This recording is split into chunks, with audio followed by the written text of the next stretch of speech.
मैं आज आपको कक्षा 8 की हिंदी का पाठ 2 पढ़ाऊंगी।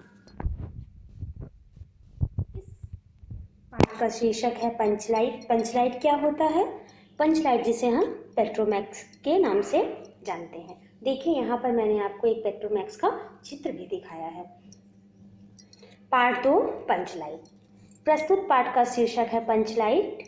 पंचलाइट कहानी के रचनाकार फणीश्वर नाथ रेणु जी हैं। फणीश्वर नाथ रेणु जी हिंदी साहित्य के स्थापित साहित्यकार हैं।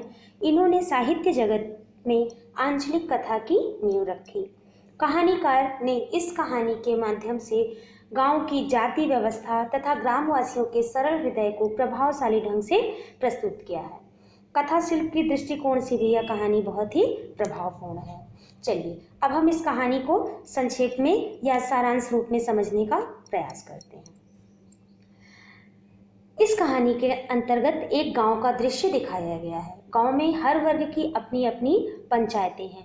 कुल मिलाकर गांव में 8 पंचायतें हैं। सभी पंचायतों के पास गणित, जाजिम, शतरंजी और पेट्रोमैक्स है।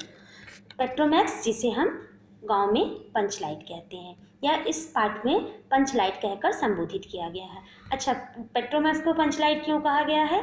क्योंकि जो गांव के लोग होते हैं वो शब्दों को अपने हिसाब से प्रयोग करते हैं। तो इसी चीज़ को लेखक ने यहाँ दर्शाने का प्रयास किया है कि उन्होंने पेट्रोमैक्स का नाम क्या रख दिया? पेट्रोमैक्स का नाम पंचलाइट। अपनी सुविधा के अनुसार वो शब्दों का प्रयोग करते हैं। तो यहाँ पर उन्होंने क्या किया? पेट्रोमैक्स ना कहकर उसे पंचलाइट नाम दिया। सिर्फ महतो टोली के पंचों के पास पंचलाइट नहीं है। गाँव की सभी टोलियों के पास पंचलाइट है, लेकिन एक टोली ऐसी है महतो टोली जिसके पास पंचलाइट नहीं है। पिछले 15 महीने के दंड जुर्माने के पैसे जमा करके महतो टोली ने भी रामनवमी के मेले से पेट्रोमैक्स खरीदा। आज रामनवमी के मेले से क्या हुआ? महतो टोली जिसके पास अपना पेट्रोमैक्स नहीं था उन्होंने भी पेट्रोमैक्स खरीद लिया। पूरे गांव में उत्साह का माहौल छा जाता है। शाम को पंचलाइट जलाने का समय निश्चित किया जाता है। पंचलाइट आने से पूरे गांव महतो टोली का जो वर्ग होता है उनमें बूढ़े बच्चे सभी में उत्साह का माहौल, खुशी का माहौल छा जाता है और पेट्रोमैक्स जलाने का समय निश्चित किया जाता है। समय निश्चित क्या किया जाता है? शाम को निश्चित किया जाता है। बच्चे बूढ़े सभी पंचलाइट जलाए जाने तथा उसे देखने के लिए बहुत उत्साहित होते हैं। पूजा पाठ, कीर्तन, भजन की तैयारी शुरू हो जाती है। जिस तरह से हमारे यहाँ किसी कार्य की शुरुआत होती है तो हम पूजा पाठ, भजन, कीर्तन आदि का करते हैं, ठीक उसी प्रकार से गांव के लोग जो हैं पेट्रोमैक्स जलाने के अवसर पर पूजा पाठ, पहले पूजा करेंगे, फिर जलने पर भजन कीर्तन आदि का भी उन्होंने क्या किया था? व्यवस्था कर रखी थी। सूर्य डूबने से पहले समय निश्चित किया गया था शाम, लेकिन लोग इतने उत्साहित थे कि सूर्य डूबने से 1 घंटे पहले ही लोग सरदार के दरवाजे पर जमा हो गए। सबके पास बस एक ही बात थी। आज किसी के पास कोई बात नहीं थी। सबके पास कौन सी बात थी? सिर्फ एक बात थी कि पंचलाइट जलेगा तो कैसा लगेगा, पंचलाइट कैसा होगा। अभी क्योंकि किसी ने अभी पंचलाइट नहीं देखा है, पंचलाइट कैसा जलेगा, कैसा होगा, क्या होगा। पंचलाइट पंचलाइट और सिर्फ पंचलाइट। आज सबकी ज़बान पर बस एक ही नाम था, पंचलाइट। समय बीतता जा रहा था। महतो टोली ने पंचलाइट ले तो लिया था पर उनके टोले में किसी को भी पंचलाइट जलाना नहीं आता था। महतो टोली जो थी उसने उत्साह में आके पंचलाइट देखकर तो खरीद लिया, और लोगों को देखा और खरीद लिया, लेकिन उनके टोले में किसी को भी पंचलाइट जलाना नहीं आता था। सभी का मन निराशा से भर गया। जो मन इतना उत्साहित था अब क्या हो गया? वो निराशा से भर गया। सबके मन में निराशा का भाव आ गया कि अब पेट्रोमैक्स आ तो गया, जलेगा कैसे? और दूसरे टोले के लोगों द्वारा उनका मजाक बनाया भी जाने लगा। जो दूसरे अन्य टोले के लोग थे, जब उन्हें ये बात पता चले कि उन महतो टोली के लोग पंचलाइट नहीं जला पा रहे हैं तो लोग उनका मजाक भी बनाने लगे।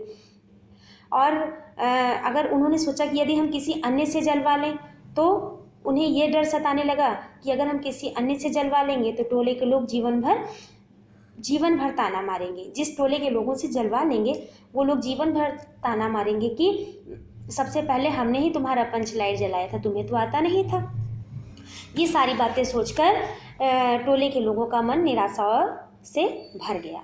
टोले में एक लड़का था जिसका नाम था बोधन। वह पंचलाइट जलाना जानता था। टोले में एक लड़का ऐसा था जिसे पंचलाइट जलाना आता था, लेकिन मुंदरी की माँ ने उसकी शिकायत पंचायत से की थी, जिसके कारण पंचायत ने उसका हुक्का पानी बंद कर दिया था। पंचायत ने क्या किया था? गोधन का हुक्का पानी बंद करके उसे पंचायत से अलग कर दिया था। आज जहाँ सब लोग इकट्ठा है वहाँ पर गोधन नहीं था। मुंदरी, यह बात कौन जानता था? सिर्फ मुंदरी ही यह बात जानती थी कि गोधन को पंच लाइट जलाना आता है। उसने अपनी सहेली को यह बात बताई, जिसने यह बात पंचायत को बताई। पंचायत ने गोधन के सारे अपराध माफ कर उससे पंच लाइट जलाने के लिए कहा और गोधन आकर पंच लाइट जलाया। पंच लाइट जलने से सारे गांव में उत्साह का माहौल छा गया। सारा वातावरण के गीत, कीर्तन, भजन आदि से भर गया। सारा गांव पंच लाइट की रोशनी में नहा गया और गोधन आज अपराधी ना होकर गांव का हीरो बन गया। धन्यवाद।